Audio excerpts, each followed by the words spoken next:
This is the Argentina program, Patagonia, Hiking at the End of the Earth. This program is perfect for anybody who's a very experienced hiker, who wants to be in places of solitude, see glaciers, learn about glaciers, learn about Buenos Aires, where the program starts. There's lots of history, food, wine, hiking. Our first stop is in Buenos Aires, very big city. It's going to be warm there. We're going to do lots of walking in the city to see all the famous buildings and the architecture of the area. We have an orientation, Introduction to Wine at Sante Bar with great food. The wine and food there is fantastic. Then the next day we have a walking tour of Buenos Aires. We see the Presidential Palace, the monument of General Manuel Belgrano in the Plaza de Mayo. We see the Pink House, or the Casa Rosada, of the President of Argentina, the National Congress, all kinds of monuments all through the city, and talk about its history as we go along. We also visit the Recoleta Cemetery, where Evita Peron is buried, as well as many, many artists, writers, presidents, but the statues and the sculpture there is amazing.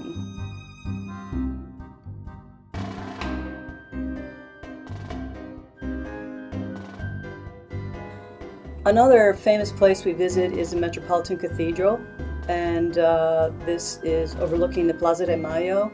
It houses the mausoleum of General San Martin, he's the liberator of Argentina, Chile, and Peru. We visit Café Tortone for lunch. We go there. That's a super stop. It's so much fun. You feel like you're back 100 years ago.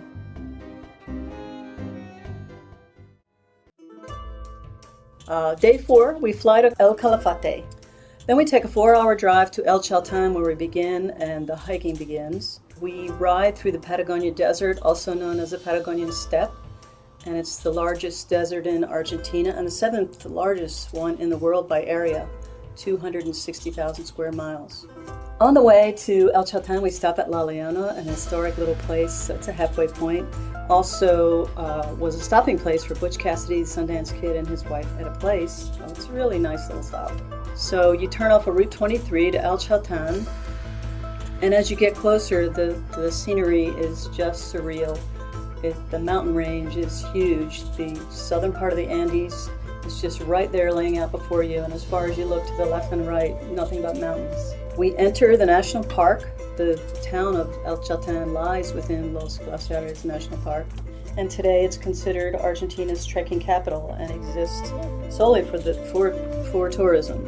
People are there to get away in the summer, Argentinian summer, and to hike and backpack and climb the mountains. It's a beautiful little town. Our trekking guide, Pedro, arrives at the hotel and we start out for the hike. We depart about 8:30 a.m. and return about 5 p.m. The hike is low elevation. One of the great things about this program, you don't have to worry about elevation at all. We hike at a leisurely pace, and we stop at several viewpoints for pictures. So after a couple of hours, we arrive to Laguna Torre for fantastic views of the glacier. This whole area this side of the park is part of the Southern Patagonia ice field. It's the second largest ice field in the world, and the glaciers that come off of this are just unbelievable. Day 6, we hike to Fitzroy. This is the more difficult hike. It starts out the same way as the Cerro Torre hike, where you have undulating path, some rocky, some tree roots, but really not very difficult. The difficult parts comes midway when you reach the glacier area, and you're going to hike up to the glacier. The path is extremely rocky, extremely steep, and it's switchbacks all the way up to the top of the moraine where we view the glacier.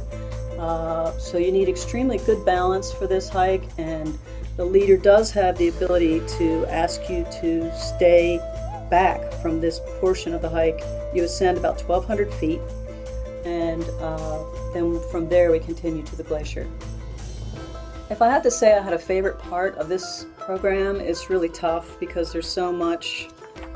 You do so much and you see so much, but I would say the Viedma Glacier walk was probably my favorite.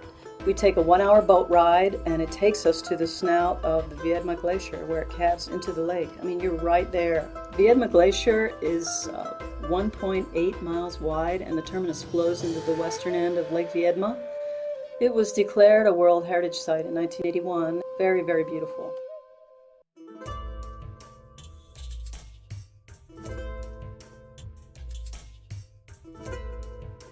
Day 8, we're going to visit Perito Moreno Glacier. It's 48 miles from El Calafate, and it covers 97 square miles and is 19 miles long. Arriving to the glacier is a fantastic sight in itself because the terminus is 3 miles wide and the average height is 240 feet. It is a huge glacier. After Perito Moreno Glacier, we transfer back to El Calafate and we stop at the Glaciarium Museum. It's a nice chance to bring all together these glaciers that you've seen and look at the scientific research of the area. We take another big cruise boat out to Uppsala Glacier. Once we're on land, we meet our group for the 4x4 ride up to the glacier outlook point. We walk about 30 minutes up to the lookout point to the views of Lake Guillermo and the Uppsala Glacier. Extremely, extremely windy. Wear your windbreaker jacket, fleece, down, hats, gloves. It's really cold at the glacier. After this, we proceed to have a fossil hike on the way back down. This is about a 5-hour hike. You'll have lunch along the way, and then once you reach the Estancia Cristina, we'll walk through the museum, showcasing the family history and the sheep farming that they did there and their way of life. On day 10, we fly to Ushuaia, Tierra del Fuego, for the last part of our program. On day 11, we're going to hike and canoe in Tierra del Fuego, the southernmost park in the area. The paddling is fairly easy. We're going downstream, but there is a lot of wind and there is current, so it's a pretty good workout.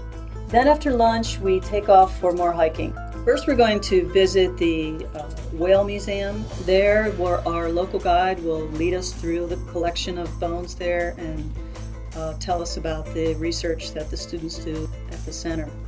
We then head down to the pier for our boat ride to Martello Island Penguin Rookery, seeing these hundreds, if not thousands, of penguins on the island waddling around, bolting into the shore, and then waddling up onto the beach to find their mate or their nest or their chick. It was really entertaining to see the penguins. Then we head back to Ushuaia for our farewell dinner and our last night in Tierra del Fuego. I'd recommend this program to anyone who loves solitude, who loves to be in the outdoors, seeing mountains, hiking in an area that is just so unique. Patagonia is outstanding in that way. It's just the most beautiful place. I would also recommend this for people who are in pretty good shape. You need to have good endurance, good stamina. The hiking days are long. Even in the city in Buenos Aires, the days are long. You need to have good balance for walking on the glaciers and a real sense of adventure because we're going to be out in the middle of nowhere exploring and always safe, but having a lot of fun.